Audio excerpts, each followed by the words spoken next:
እኔ በአሁን ሰዓት እማምነው የፋኖ አመራርም እማምነው ሰውም እማምነው የሃይማኖት አባትም የለም።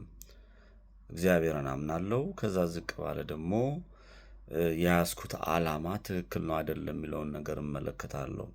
ይሄንን ስል በሰው ልጆች ላይ በሙሉ ሰይጣናዊ አመለካከት አለኝ።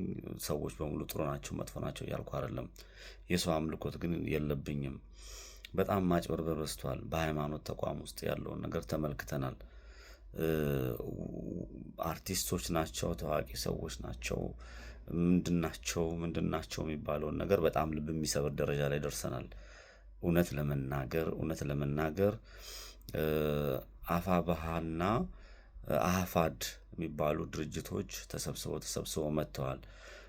አፋሕድ የራሱ አመራር፣ የራሱ ፋይናንስ አሰባሳቢ፣ የራሱ የሆነ ተቋም አለው። የራሱ ወጥ የሆነ መሪ አለው።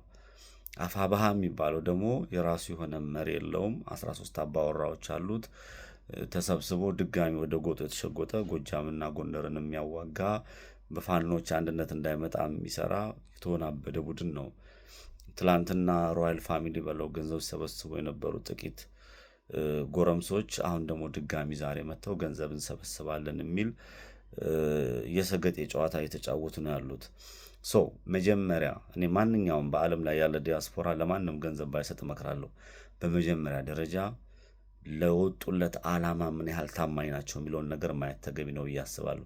የወጡለት ዓላማ ምድር ላይ እየተደረገ ያለው ህዝብ እየከፈለ ያለው ዋጋ ምንድን ነው? ገምግመው ወደ አንድነት መጥተው ችግሮቻቸውን ፈተው የዛን ህዝብ መከራ ተረድተው የዛን ህዝብ ስቃይና እንግልት አይተው ወደ አደባባይ ወጥተው የሚፈልጉትን ነገር ቢጠይቁ መልካም ነው። አሁን ግን በጣም አደገኛ የሆነ የሜጫ ፋኖ አለ። በጣም አደገኛ የሆነ ወንበዴ አጭበርባሪ ገንዘብ አለ በሰው ደም የሚቀልድ። በጣም አደገኛ የሆነ ወሮ በላነት አለ በዚህ በሶሻል ሚዲያ ላይ። እኔ ምንም አይነት የገንዘብ ስብሰባ በዚህ በሶሻል ሚዲያ አልደግፍም። ወንድሞቼ ችግር አያዩም፣ መከራ አያዩም፣ እየደረሰባቸው አይደለም የሚል እምነት የለኝም። ግን ማጭበርበሩ በሃይማኖት ተቋም ውስጥም በፋኖ ውስጥም በአማራ ክልልም ይሁን በኢትዮጵያ ውስጥም ጭካኔ፣ ግፈኝነት፣ ኃጢአት፣ ተንኮል በጣም አስመሳይነት የበዛ ስለሆነ ማንኛውም ዲያስፖራ ነገሩን እንዲያጠራ መልእክቴን አስተላልፋለሁ። አጽርተው አንድ ሆነው ይምጡ፣ ያኔ እንነጋገራለን። ከዛ ካልሆነ ግን አንዱ ፋኖ አንዱን እንዲገድል ወደ አንዱ እንዲተኩስ አረዳም። እያንዳንዳችን እንመርምር የሚል ሐሳብ አለኝ።